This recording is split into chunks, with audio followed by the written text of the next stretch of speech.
उनको कि अगर इन निरीह कमजोर लोगों के पक्ष में इन्होंने आवाज निकाली तो इनका वोट बैंक खिसक जाएगा। वोट बैंक की चिंता है, लेकिन मानवीय संवेदना इनकी मर चुकी है।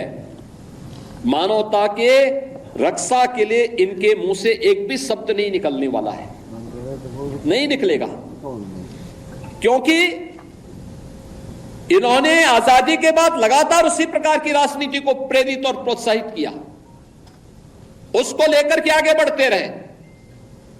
ये लगातार बांटो राज करो की उस राजनीति के तहत ये लोग देश के अंदर कार्य करते रहे। अंग्रेजों से सत्ता इन्होंने उस समय प्राप्त की। ये वास्तव में भारत की सत्ता का नेतृत्व नहीं कर रहे थे, बल्कि अंग्रेजों के ही, ब्रिटिशर के ही मानस पुत्रों के रूप में इन्होंने भारत की सत्ता को उस रूप में संचालन करना शुरू किया जैसे ब्रिटिशर इस देश के अंदर कर रहे थे।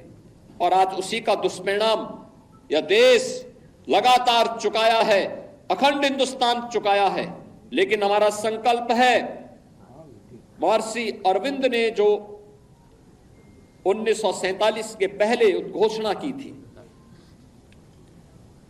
आजादी की त्रास, देश की विभाजन की त्रासदी आजादी के मिलने के बाद अक्सर उन्होंने इस बारे में अपनी चिंता व्यक्त भी की। और उन्होंने इस बात को कहा था कि आध्यात्मिक जगत में पाकिस्तान कोई वास्तविकता नहीं है,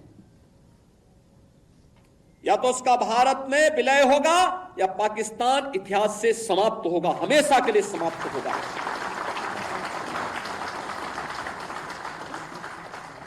क्योंकि आध्यात्मिक जगत में जब जिसका कोई वास्तविक अस्तित्व नहीं है उसको नष्ट ही होना है,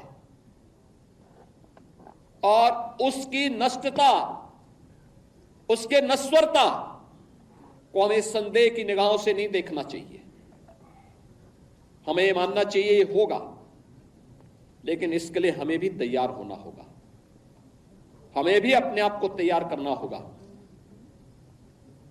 हमें अपनी उन गलतियों का परिमार्जन करना पड़ेगा जिन गलतियों के कारण विदेशी आक्रांताओं को भारत के अंदर घुसने, भारत के पवित्र तीर्थ स्थलों को अपवित्र करने, भारत की परंपरा और संस्कृति को नष्ट करने का एक अवसर जिन्हें प्राप्त हुआ था, उस प्रकार की गलतियों को, वह विभाजन की जो त्रासदी तक हमें पहुंचाया है, वह जातीय विभाजन के रूप में, क्षेत्रीय विभाजन के रूप में, भाषाई विभाजन के रूप में, इन सभी से उभर करके हम सबको राष्ट्र प्रथम के भाव के साथ मिलकर के कार्य करना होगा। भारत की आजादी इस बात के लिए हम सबका आह्वान कर रही है। और याद रखना, भारत केवल दुनिया का सबसे बड़ा लोकतंत्र ही नहीं है, ये लोकतंत्र की जननी भी है। जितनी स्वतंत्रता भारत ने अपने नागरिकों को दी है, दुनिया के अंदर इस प्रकार की स्वतंत्रता किसी भी अन्य देश में अपने नागरिकों को नहीं प्राप्त हो पाई है। हम सबको अपने संविधान पर गौरव की अनुभूति करनी चाहिए। भारत के संविधान निर्माताओं के प्रति अपार श्रद्धा और सम्मान का भाव व्यक्त करना चाहिए। हमें सरदार वल्लभ भाई पटेल की दृढ़ता का सम्मान करना चाहिए। हमें सकते हैं बाबा साहब डॉक्टर भीमराव अंबेडकर के प्रति सत नमन करना चाहिए, जिन्होंने अपनी पीड़ा को दबाने के बावजूद भारत की एकता और अखंडता के प्रतीक भारत के संविधान को भारतवासियों को प्रदान किया, जो संविधान आज भी हम सबका नेतृत्व करता है, हमारा मार्गदर्शन करता है। और उन सभी महापुरुषों से जिन्होंने भारत के संविधान सभा के माध्यम से भारत को दुनिया का सबसे बड़ा संविधान दिया, इस संविधान के माध्यम से हम सबको भारत के इस लोकतंत्र पर गौरव की अनुभूति भी करनी चाहिए। और इस लोकतंत्र के साथ मिलकर के कैसे हम लोगों को जो स्वतंत्रता मिली है, इन स्वतंत्रता के उन नायकों के प्रति श्रद्धा का भाव व्यक्त करना होगा जिन महापुरुषों ने अपना सर्वस्व भारत की आजादी के लिए समर्पित करके अपने आप को बलिदान किया था।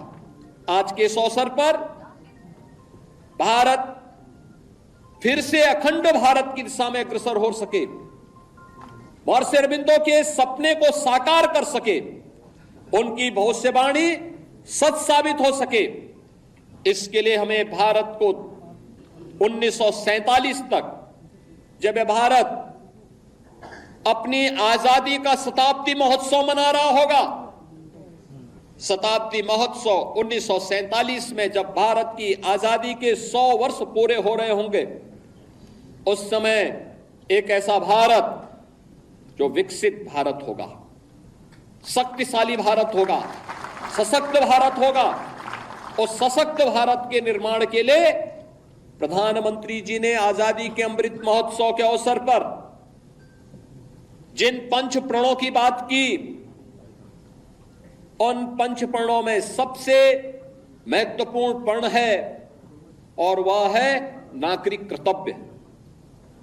नागरिक कर्तव्य के प्रति हम जिस क्षेत्र में काम कर रहे हैं, किसी भी क्षेत्र में हो सकते हैं, शासन में हो सकते हैं, प्रशासन में हो सकते हैं, पुलिस सेवा में हो सकते हैं, व्यवसाय में हो सकते हैं, युवा हो सकते हैं, किसान हो सकते हैं, महिलाएं हो सकती हैं, समाज के किसी भी तबके में रहकर के वो कार्य, शिक्षक है, अधिवक्ता है,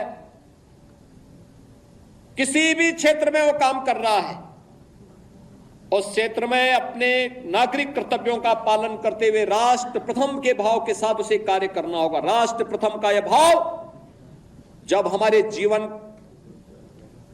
का संकल्प बनेगा तो भारत के अंदर भारत को दुनिया की सबसे बड़ी ताकत बनने में कोई देर नहीं लगने वाली है। याद रखना, पिछले 10 वर्ष के अंदर भारत की प्रगति दुनिया को अचंभित करती है, दुनिया को आकर्षित करती है, दुनिया अभिभूत है, भारत की तरफ आशा भरी निगाहों से देख रही है। उसे विश्वास है कि भारत अगर सुरक्षित है तो विश्व मानवता सुरक्षित है। और इसलिए भारत की तरफ आज के समय में दुनिया के अंदर कहीं भी कोई संकट आता है तो भारत की तरफ दुनिया देख रही है। भारत की तरफ दुनिया का यह आकर्षण हमें एक नए भारत का दर्शन कराता है। प्रधानमंत्री मोदी जी के नेतृत्व में इस नए भारत को दुनिया की सबसे बड़ी ताकत के रूप में स्थापित करना, और 10 वर्ष में, आज से 10 वर्ष पहले भारत दुनिया की 10वीं बड़ी आर्थिक महाशक्ति था। आज भारत दुनिया की 5वीं बड़ी अर्थव्यवस्था बना है। अगले 3 वर्ष के अंदर भारत दुनिया की 3री बड़ी अर्थव्यवस्था बन जाएगा। और हमारा प्रयास होना चाहिए कि 1947 होते होते भारत दुनिया की सबसे बड़ी ताकत बनेगा, और उस ताकत के लिए भारत के हर नागरिक को एकजुट होकर के अपने आपसी मतभेदों को समाप्त करते हुए जाति के नाम पर, क्षेत्र के नाम पर, भाषा के नाम पर